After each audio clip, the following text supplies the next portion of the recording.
Bulldozer న్యాయానికి supreme break. నిన్న సుప్రీంకోర్టులో విచారణ జరిగింది.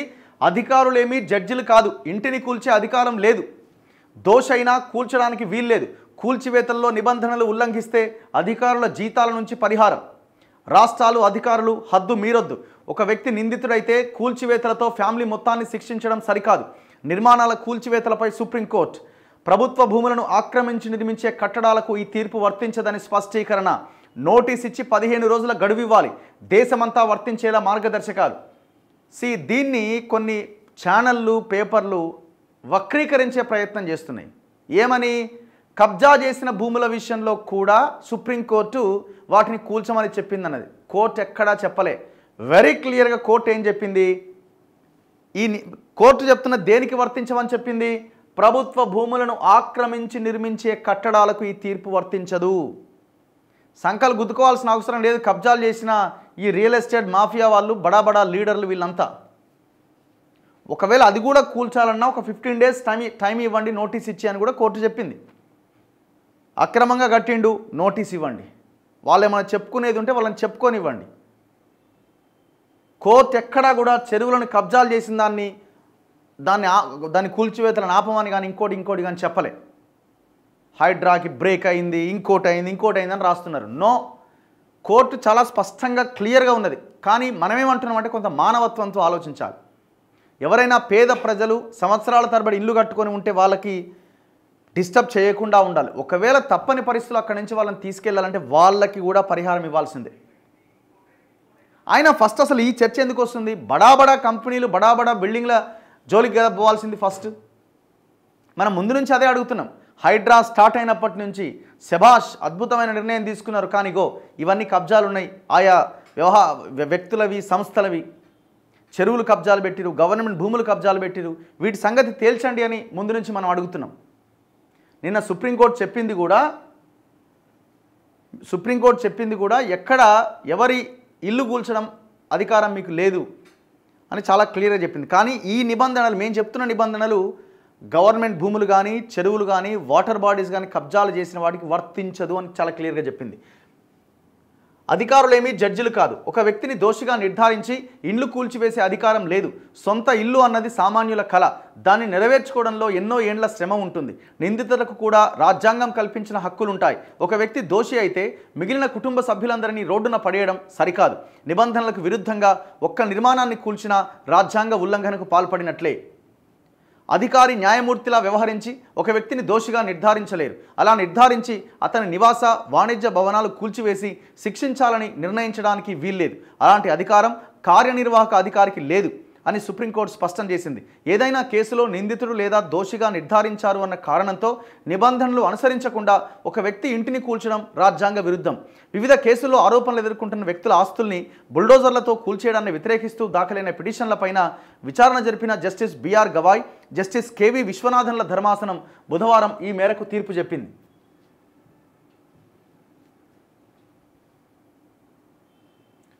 బుల్డోజర్ న్యాయానికి బ్రేకులు వేసింది.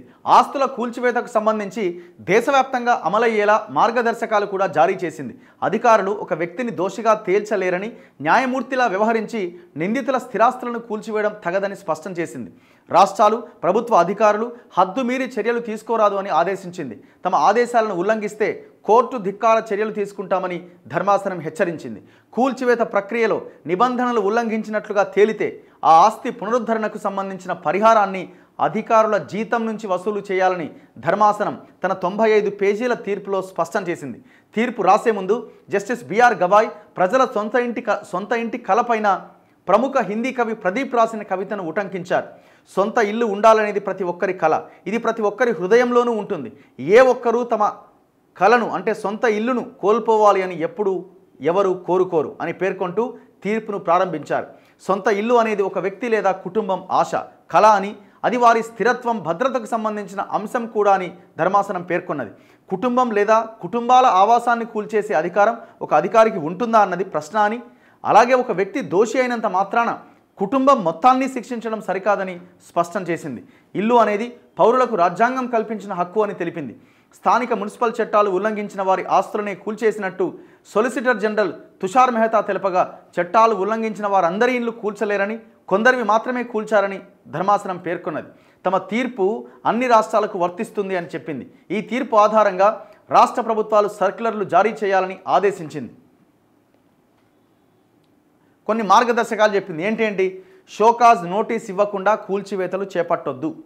ఒకవేళ కూల్చివేతలకు ఆదేశాలు జారీ చేస్తే వాటిపైన అప్పీల్కు వెళ్లేందుకు యజమానులకు సమయం ఇవ్వాలి.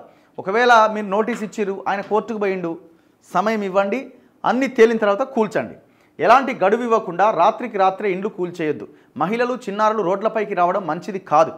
ప్రభుత్వ ఆస్తుల్లో నిర్మించిన అక్రమ కట్టడాలు లేదా కూల్చివేయాలంటూ కోర్టు ఆదేశాలు ఇచ్చిన నిర్మాణాలకు ఈ ఆదేశాలు వర్తించవు. చాలా క్లియర్గా చెప్తుంది కోర్టు. గవర్నమెంట్ భూమిని కబ్జాలు చేసి కట్టిన కట్టడాలకు ఇది వర్తించదు. మనం ఒకటే లైన్ చూస్తున్నాం, సుప్రీంకోర్టు బ్రేక్ వేసింది, ఇక కూల్చేయడానికి అవకాశం లేదు అని. కూల్చాలా? ఒకవేళ సుప్రీంకోర్టు చెప్పిన దాంట్లో కూడా మేమేమంటున్నాం అంటే కొంత హ్యుమానిటీ గ్రౌండ్లో మనం ఆలోచించాలి. గవర్నమెంట్ ఎక్కడైనా సరే ప్రభుత్వ ఆస్తులని కబ్జా చేసి ఒకవేళ కట్టినా పేద ప్రజలు ఉంటారు, వాళ్ళని ఎట్లా వాళ్ళ ఇల్లు కూలుస్తాం? షోకాజ్ నోటీసులు ఇండ్లు, భవనాల వెలుపల అతికించాలి. ఇంటి బయట అతికియాలంట. ఒకవేళ షోకాజ్ నోటీస్ ఇవ్వాలనుకుంటే కూల్చివేతకు 15 రోజుల ముందుగానే నోటీస్ ఇవ్వాలి. నోటీసు ఇచ్చిన తర్వాత దాని గురించి జిల్లా కలెక్టర్కు చెప్పాలి. మున్సిపల్ భవనాల కూల్చివేతలకు గాను కలెక్టర్లు నోడల్ అధికారులను నియమించాలి. నిర్మాణాల్లో ఎలాంటి ఉల్లంఘనకు పాల్పడ్డారు, వ్యక్తిగత విచారణకు నిర్ణయించిన తేదీ, దాన్ని ఎవరు నిర్ధారించారు, ఇలాంటి వివరాలన్నీ ఆ నోటీసులో ఉండాలి. మున్సిపల్ అధికారులు 3 నెలల్లో డిజిటల్ పోర్టల్ను ఏర్పాటు చేయాలి. జారీ చేసిన ఆదేశాలు, నోటీసుల వివరాలను ఆ డిజిటల్ పోర్టల్లో పెట్టాలి. అధికారులు బాధితుల వాదన వినాలి. సంబంధిత మినిట్స్ను రికార్డ్ చేయాలి. ఆ తర్వాతే తుది ఆదేశాలు జారీ చేయాలి. అక్రమ కట్టడం పూర్తిగా కూల్చేస్తారా, పాక్షికంగా కూలుస్తారా, అసలు కూల్చివేయాలి అన్న తీవ్రమైన నిర్ణయం ఎందుకు తీసుకున్నారు అన్న వివరాలు తెలియజేయాలి. పూర్తి వివరాలతో కూడిన తుది ఆదేశాలను ఆ డిజిటల్ పోర్టల్లో పెట్టాలి. అక్రమ కట్టడాలు అని తేలితే వాటిని 15 రోజుల్లోగా కూల్చివేయడం లేదా తొలగించడానికి సంబంధిత యజమానికి అవకాశం ఇవ్వాలి. ఆ లోపుగా అప్పిలేట్ సంస్థ స్టే ఇవ్వకపోతే కూల్చివేతలు చేపట్టాలి. కూల్చివేత ప్రక్రియను వీడియో తీయడంతో పాటు దాన్ని భద్రపరచాలి. కోర్టు ఆదేశాలను పాటించని అధికారులపైన ధిక్కరణ చర్యలు ఉంటాయి.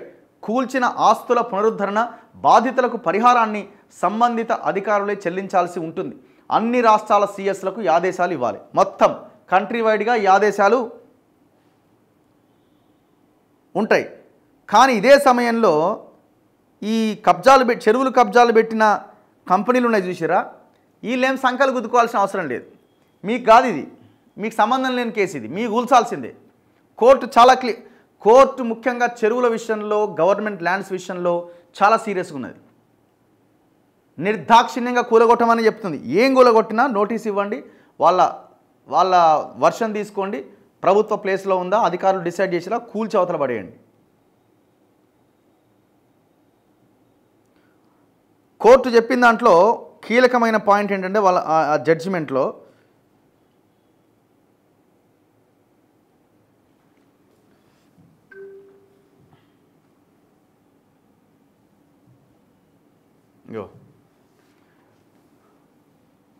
The court clarified that these direction will not be applicable if there is an unauthorized structure in any public place such as road, street, footpath, abutting railway line or any river body or water bodies, and also to cases where there is an order for demolition made by a court of law. ఏమైనా ఆదేశాలు ఉన్నవి, court ఆదేశాలు కానీ ఆ ఆదేశాలు ఉన్న దగ్గర and water bodies, చెరువులు కానీ, రివర్ బాడీస్ కానీ, కాలువలు కానీ, చెరువులు కానీ, నాలాలు కానీ, ఫుట్పాత్లు కానీ, స్ట్రీట్స్ కానీ, రోడ్స్ కానీ, పబ్లిక్ ప్లేసెస్లో గవర్నమెంట్ భూమిలో ఎవరైనా కబ్జాలు చేస్తే ఈ కోర్టు డైరెక్షన్ దీనికి వర్తించవు. Very clear. సో మళ్ళీ ఇప్పుడు సుప్రీంకోర్టు చెప్పింది కాబట్టి ఆగింది హైడ్రా అని మీరు కూడా ఆగడానికి అవకాశం లేదు. బడా పారిశ్రామికవేత్తలు, బడా లీడర్లు, బడా రియల్ ఎస్టేట్ కంపెనీలు చెరువులు కబ్జాలు చేసిన వాటిని నిర్దాక్షిణ్యంగా కూలగొట్టాల్సిందే. ఇక మీరు తప్పించుకోలేరు నాయన. కోర్టు కూడా మిమ్మల్ని ఏమి పని ఆపమని ఏం చెప్పలే. రంగనాథ్ గారు మిమ్మల్ని కోర్టు పని ఆపమని చెప్పలే. అడుగు ముందుకు ఏమని చెప్పింది, ఇంకా క్లియర్ మార్గదర్శకాలు ఇచ్చింది మీకు. అందుకే మేము చాలా కేటగారికల్గా డివైడ్ చేసినాం. పేద ప్రజలని దయచేసి వదిలేయండి, వాళ్ళు వాళ్ళు ఏం కబ్జాలు చేసింది ఏం లేదు. ఏమైనా ఉంటే 20 గజాలు 30 గజాలు 50 గజాలు ఎక్కడో దగ్గర ఇల్లు కట్టుకున్న వాళ్ళు తప్ప ఇంకెవరు ఉండరు. ఒకవేళ అది కబ్జా అయ్యి ఆక్యుపై చేసి సంవత్సరాలుగా ఉంటున్న వాళ్ళని కూడా దయచేసి వదిలిపెట్టండి. ఎవరెవరైతే మీరు అన్నారు కదా ఆక్యుపెన్సీ లేనివి కడుతున్నవి అట్లా ఇట్లా అని, చలో వాటిని కూలగొట్టండి ఇమీడియట్గా. ఒక రకంగా చెప్పాలంటే సుప్రీంకోర్టు తీర్పు, ఇప్పుడు ఈ కేసు అన్నది వేరే కేసుల విషయాల్లో అక్కడక్కడ తప్పులు చేసిరని కూల్చేస్తున్నారు యూపీలో అక్కడ ఇక్కడ, అవన్నింటికి సంబంధించిన బుల్డోజర్ కేసులు ఇవన్నీ. హైడ్రాకు కూడా ఈ మార్గదర్శకాలు అద్భుతంగా ఒక బూస్టింగ్ లాంటివి. ఒక రకంగా చెప్పాలంటే మీరు ఈ అనాథరైజ్డ్ కన్స్ట్రక్షన్స్ కానీ చెరువులని ప్రభుత్వ స్థలాలను కబ్జాలు చేసి కట్టిన వాటిలో ఉన్న అక్రమ కట్టడాలు కూల్చేయడానికి మీకు ఒక బూస్టింగ్ లాంటిది జడ్జిమెంట్.